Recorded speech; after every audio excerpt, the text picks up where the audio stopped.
எல்லாருக்கும் வணக்கம் ஃப்ரெண்ட்ஸ். எல்லோரும் எப்படி இருக்கீங்க? இந்த வீடியோவில் நீங்கள் பார்க்க போகிறது மதுரையை பற்றின ஒரு சில தகவல்கள் தான். தொடர்ந்து வீடியோ பாருங்கள். உங்கள் கூட பேசிக்கிட்டு இருக்கிறது உங்கள் அனிதா. மதுரை மதுரை இந்தியாவில் இருக்கிற முக்கியமான ஒரு தொன்மையான நகரம் அப்படின்னே சொல்லலாம். இந்த மதுரையானது தமிழ்நாட்டில் இருக்கிற மிக முக்கிய பெருநகரங்களில் ஒன்று. சென்னை, கோயம்புத்தூருக்கு அடுத்தது இந்த மதுரை தான் பெரிய நகரம்னே சொல்லலாம். மக்கள் தொகை அடிப்படையில் கூட இது தமிழ்நாட்டில் 3வது பெரிய நகரம்னு சொல்கிறாங்க.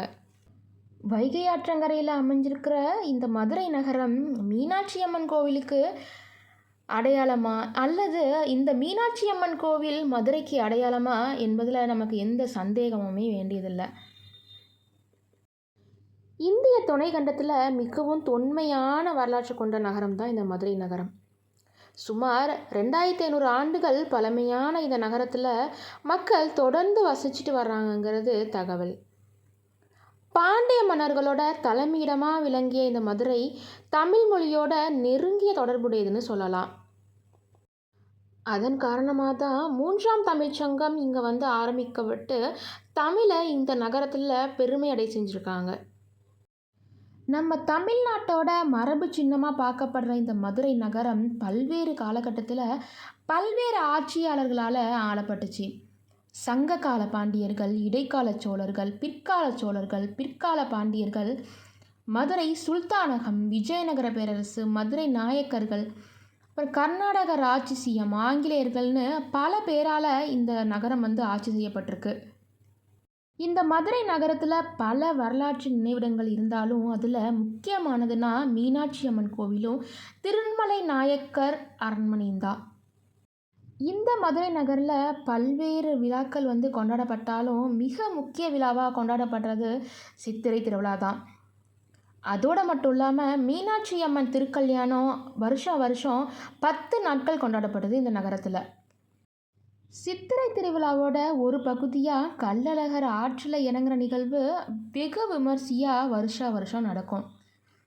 அதோடு மட்டும் இல்லாமல் நகரின் ஒரு பகுதியான அவனியாபுரம் பகுதியில் பொங்கல் திருவிழாவை முன்னிட்டு ஏறு தழுவுதல் போன்ற நிகழ்ச்சிகளும் அரங்கேறும். அதோடு மட்டும் இல்லாமல் இந்நகருக்கு அருகில் இருக்கிற அலங்காநல்லூர், பாலமேடு ஜல்லிக்கட்டுகள் வெகு விமர்சையாக நடக்கும். மதுரைக்கு மதுரை என்ற பெயர் வரத்துக்கான காரணம் என்ன அப்படின்னா, இந்த நகரம் முன்னாடியிலலாம் மலைகள் அதிகமாக இருக்கிற ஒரு நகரமாக இருந்திருக்கு. அதனால் மலைத்துறை அப்படின்னு சொல்லிட்டு தான் மதுரையை கூப்பிட்ருக்காங்க. பிற்காலங்களில் மலைத்துறை மருவி மதுரையாக மாறிடுச்சு. முன்னொரு காலத்தில் மதுரையை ஆண்ட மலைத்துவச பாண்டியனோட திருப்பெயரால் தான் மலைத்துவசத்துறை அப்படிங்கிற பெயரே மதுரைக்கு வந்துச்சுன்னு சொல்கிறாங்க. நம்ம மதுரையை மலைநகரம், மதுரா நகர், தென்மதுராபுரி, முக்கூடல் நகரம், அதுக்கப்புறம் பாண்டிய மாநகர், மல்லிகை மாநகர், மல்லி நகரம், வைகை நகரம், நான்மாடக்கூடல், திருஆலவாய், சுந்தரேஸ்வரபுரி, அதுக்கப்புறம் மீனாட்சி நகரம்னு பல பெயர்களில் குறிப்பிடுறாங்க. மருத மரங்கள் மிகுதியான பகுதியாக இருந்ததுனால இந்த ஊருக்கு மருதத்துறை என்பதும் அதை மருவி மதுரைன்னு ஆனதாகவும் ஒரு கருத்து இருக்குது. அதோடு மட்டும் இல்லாமல் வைகை ஆற்றங்கரையில் மருத மரங்கள் அதிகமாக இருக்கும். இந்து கடவுள் சிவனின் தலையிலிருந்து பொழிந்த மதுரத்தால், அதாவது இனிப்பு, மதுரம் அப்படின்னா இனிப்புன்னு சொல்லுவாங்க. அதனால் இப்பெயர் இங்கே வந்ததாகவும் ஒரு கருத்து நிலவுது. முந்தைய 7ஆம் நூற்றாண்டை சேர்ந்த பரஞ்சோதி முனிவரால் இயற்றப்பட்ட திருவிளையாடற் புராணத்தில் மதுரையின் பல்வேறு பெயர்கள் பட்டியலிடப்பட்டிருக்கு. அதில் கூடல் என்ற பெயர் மதுரையில் இருந்த 3 தமிழ் சங்கங்களையும், நான்மாடக்கூடல் என்ற பெயர் மதுரையை சூழ்ந்திருக்கிற 4 கோவில் கோபுரங்களையும் குறிப்பிடுது. சிவனடியார்கள் மதுரையை திரு ஆலவாய் அப்படின்னு சொல்லிட்டு குறிப்பிடுறாங்க.